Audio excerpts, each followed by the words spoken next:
Couraça da caridade. Sejamos sóbrios, vestindo-nos da couraça da fé e da caridade. Paulo, 1 Tessalonicenses. Paulo foi infinitamente sábio quando aconselhou a couraça da caridade aos trabalhadores da luz. Em favor do êxito desejável na missão de amor a que nos propomos, em companhia do Cristo, é indispensável, antes de tudo, preservar o coração. E se não agasalharmos a fonte do sentimento nas vibrações do ardente amor, servidos por uma compreensão elevada nos círculos da experiência santificante em que nos debatemos na arena terrestre, é muito difícil vencer na tarefa que o Senhor nos confia. A irritação permanente diante da ignorância adia as vantagens do ensino benéfico.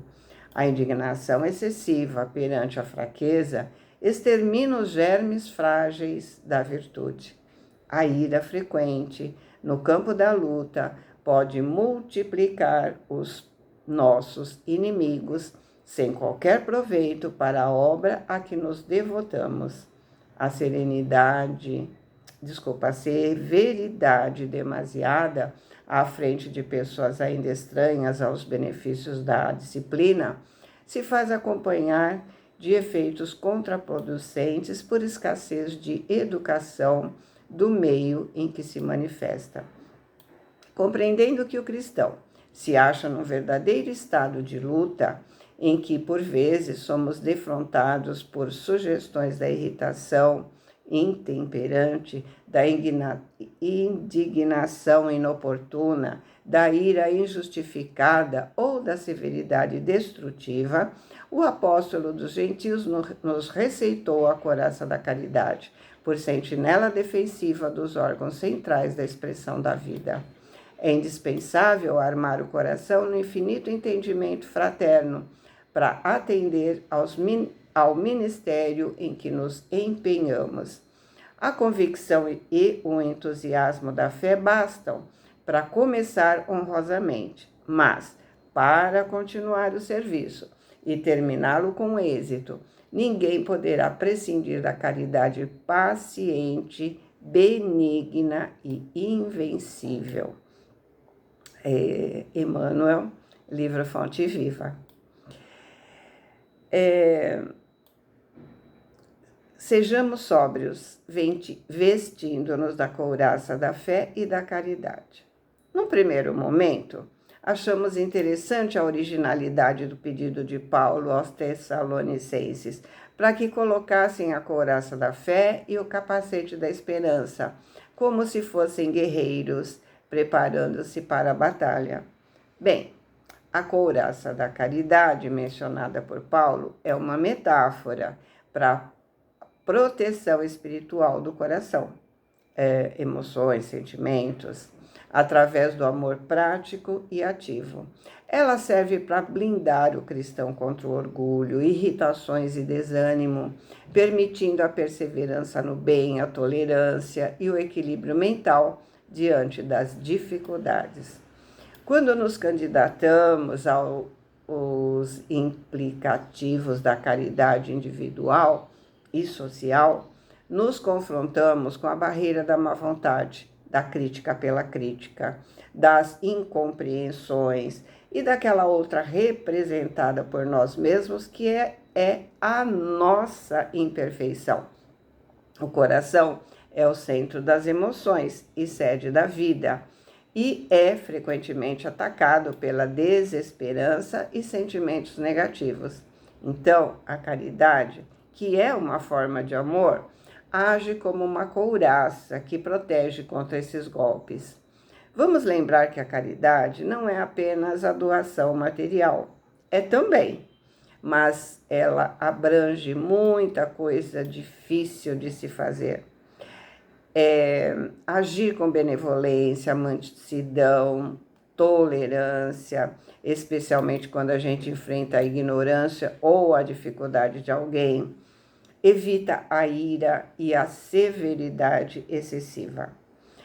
Sempre que acontecer algo que dá uma vontade de revidar, respirar e se perguntar: vale a pena? vai ajudar? A caridade é o selo de qualidade do trabalhador do bem.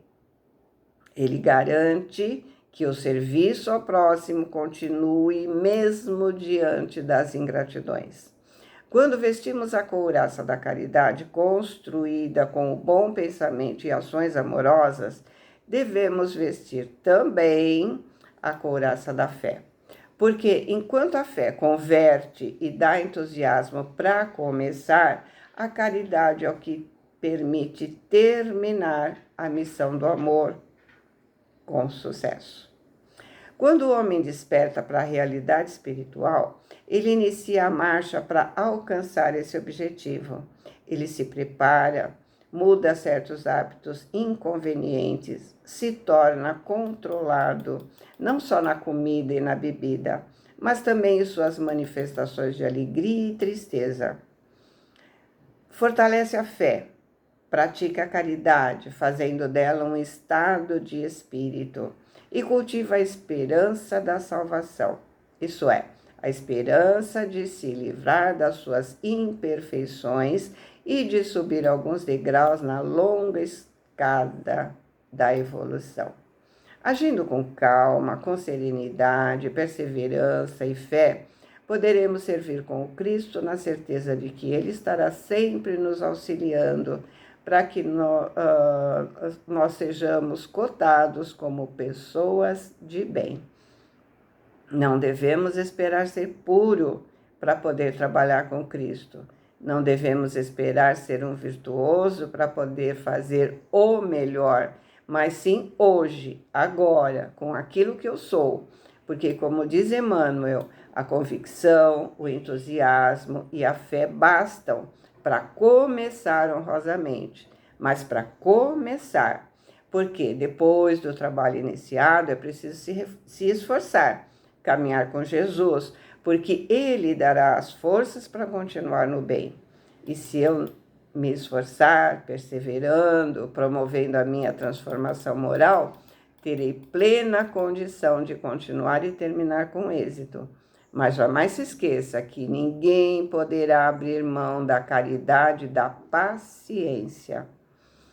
Todo trabalho edificante é edificante por ele mesmo, considerando todas as suas implicações para a nossa evolução espiritual.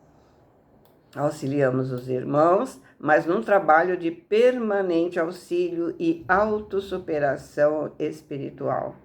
Diríamos que é um aprendizado em serviço. Afinal, o Cristo não conta na Terra apenas com espíritos de alta envergadura espiritual. Em sua maioria, os seus colaboradores são espíritos que querem assimilar sua doutrina e praticá-la. Desse modo, no trabalho da caridade, as críticas positivas ou negativas ditas pelos beneficiários, assim como pelos que auxiliam ou observam o que fazemos, devem ser esperadas. Mas conforme o Espírito Emmanuel, se te encontras em serviço edificante, se tua consciência te aprova, que te importam as opiniões levianas ou insinceras, cumpre o teu dever e caminha. Examina o material dos ignorantes e caluniadores como proveitosa advertência e recorda-te de que não é possível conciliar o dever com a leviandade, nem a verdade com a mentira. Assim, se quisermos ser perfeitos no que fazemos, na seara do Mestre, como espíritas, qual deve ser a nossa postura, senão aquela de um bom espírita para o qual as instruções da doutrina espírita são como a semente que cai em terra boa e dá frutos. Paulo propõe que a caridade não é apenas um sentimento, mas uma armadura ativa que nos protege, que nos tornamos frios ou amargurados, nos mantendo unidos ao propósito de Jesus. Então, ao nos candidatarmos ao trabalho cristão, devemos considerar o que Emmanuel nos ensina nessa mensagem. A convicção e o entusiasmo da fé bastam para começar honrosamente, mas para continuar o serviço e terminá-lo com êxito, ninguém poderá prescindir da caridade paciente, benigna e invencível. Que Deus nos ajude. Boa semana, fiquem com Deus, amo vocês.